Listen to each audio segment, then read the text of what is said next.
Patrick Lé, bonjour. Bonjour. Alors, vous êtes professeur de technologie, sciences physiques et chimie au collège Jean de La Fontaine en Moselle. Je ne me permets pas de donner le nom de la ville, c'est un peu compliqué. Saint-Avold. Saint-Avold, voilà. On va parler de... Alors, vous avez beau être de sciences physiques et chimie, mais on va parler surtout de collaboration et de langue. C'est ça. Donc vous utilisez, vous nous donnerez le nom tout à l'heure, la robotique sous le label Technobot. Et en fait, quelque part, ce n'est qu'un moyen de faire rencontrer des gens de manière transfrontalière et puis qu'ils puissent échanger entre différents pays. Est-ce que vous pouvez nous expliquer le début de l'aventure de Technobot? Alors, au début, Technobot, c'est une aventure franco-française qui était orientée sur des collèges du Grand Est pour donner en fait les bases de robotique et de codage à des élèves de collège qui vont au lycée après pouvoir développer ces compétences-là davantage, et avec des langages tels que le Python. Et on s'est dit, pour donner du sens aux langues étrangères, à l'apprentissage des langues étrangères, et notamment des voisins luxembourgeois, allemands, français et belges, on va essayer d'ouvrir ce concours de façon quasiment offerte clé en main pour pouvoir favoriser les échanges interculturels entre nos différentes régions.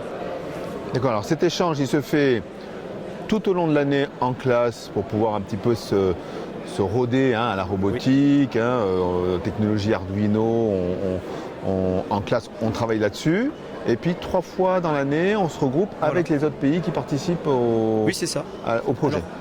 En fait, l'aventure commence au mois de juin-juillet pour le comité de pilotage, où on va recruter des profs qui sont volontaires autour de chez nous, dans les villes de Sarrebruck, Pearl, Schengen, il y a eu Bastogne en Belgique par exemple.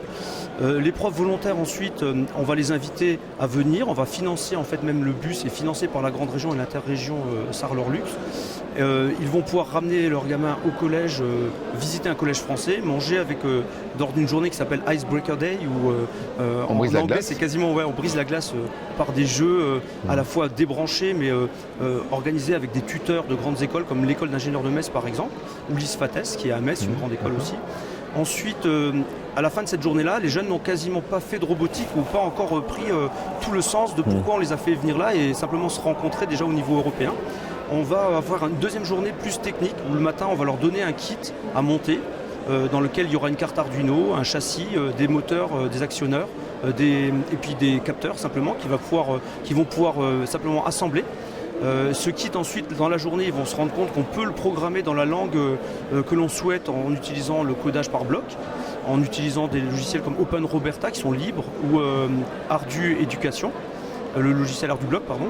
Et ensuite, les élèves partent dans leur classe avec un robot. Et ils ont en fait monté ce robot dans une équipe qui était mixte. Ils vont se retrouver ensuite pour une 3e étape, et ça sera une étape en fin d'année, alors qu'ils auront progressé dans le domaine du codage.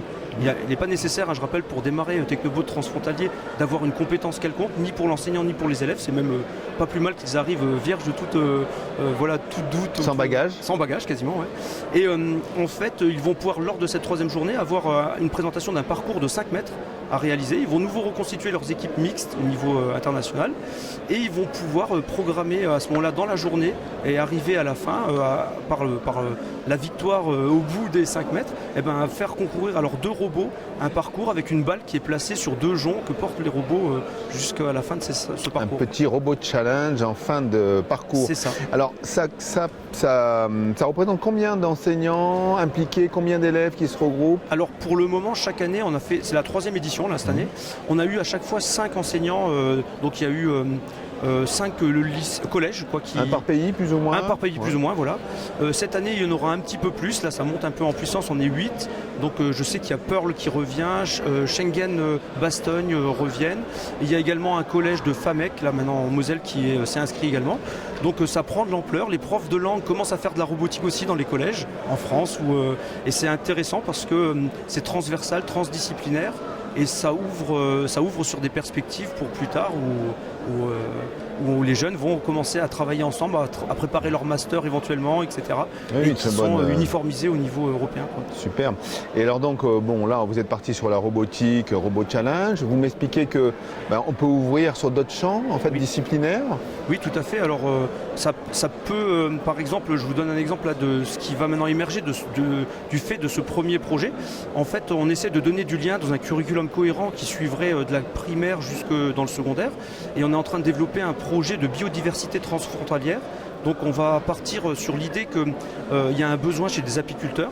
Les apiculteurs vont exprimer ce besoin devant des élèves français, allemands, belges. Et on va essayer de voir comment nous, au niveau technique, avec ce qu'apprennent les élèves en école primaire, ils pourraient détourner une carte électronique, la programmer pour faire des mesures et déranger le moins possible les abeilles lorsqu'elles produisent le miel durant la saison. Et donc, on va essayer de répondre techniquement à un besoin réel et le faire avec des élèves du primaire qui auront alors à ce moment-là développer des compétences dans le codage et on va pouvoir les récupérer quelques années plus tard dans le cadre du challenge robotique qui continuera sûrement dans les années qui viennent. Donc je crois qu'on a oublié de le dire. Ça s'adresse à des élèves de 4e, c'est ça? C'est ça, plutôt. Alors en France c'est 4e, en Belgique le niveau équivalent c'est la seconde ou 2e du secondaire. Et au niveau allemand, alors je crois que c'est 8e année, mais enfin on a un tableau d'équivalence, on pourra vous fournir un PowerPoint ou des liens qui pourront vous expliquer un peu la cohérence. Et une deuxième question, c'est est-ce que ce sont toujours des enseignants en technologie, sciences physiques qui sont de chacun des pays ou ça peut être d'autres disciplines? Alors non, ça peut même être dans certains cadres, je crois que c'est le milieu un peu associatif, il y a en Allemagne moins de robotique je crois à l'école en tout cas pour le moment, alors ils développent des cartes Calliope, des choses qui vont les amener à progressivement s'y mettre également je crois, mais pour l'instant non, il y avait des profs, ça pouvait être de la SVT par exemple, pour le projet biodiversité qui a émergé un peu par des demandes de collègues étrangers, ou ça peut être des profs à la fois du technique, il y a des profs de langue aussi, de lettres. Il n'y a pas de restrictions et on a l'impression que c'est fédérateur et que justement dans le cadre des développements des anciens EPI, c'est une des choses qui a pu émerger, c'est par exemple ce projet transfrontalier. Quoi. Super, il y a un site, on peut voir ça sur un site académique? Il y a déjà une page Facebook, c'est le collège Jean de La Fontaine qui alimente sa propre page avec des droits qui ont été signés par les parents pour l'utilisation des droits à l'image. Et donc on peut aller en tapant collège JDLF, sinon en tapant l'association Tech TIC & Co. Alors c'est TECH, Tech, TIC, TIC et le E américain underscore, enfin comment vous l'appelez? Oui, et commercial. Voilà, commercial avec CO. Et à ce moment-là, vous tombez sur une association qui a soutenu le développement d'un Fab Lab qui s'appelle le T-Lab à Thionville et qui nous a aidé dans la production avec un collègue en particulier, Monsieur Flamme, qui est le papa un peu du robot, du modèle maintenant qui est le kit, qui est dans le kit qu'on offre aux participants. Ok. Merci Patrick et bon courage pour le développement sur ce nouveau pays. Est-ce que dans le sud de la France on peut utiliser... Avec plaisir, oui bien sûr, ça serait un grand plaisir de faire partager cela à tous nos amis du sud. Entendu, merci. En dehors des vacances de fin d'année. C'est clair.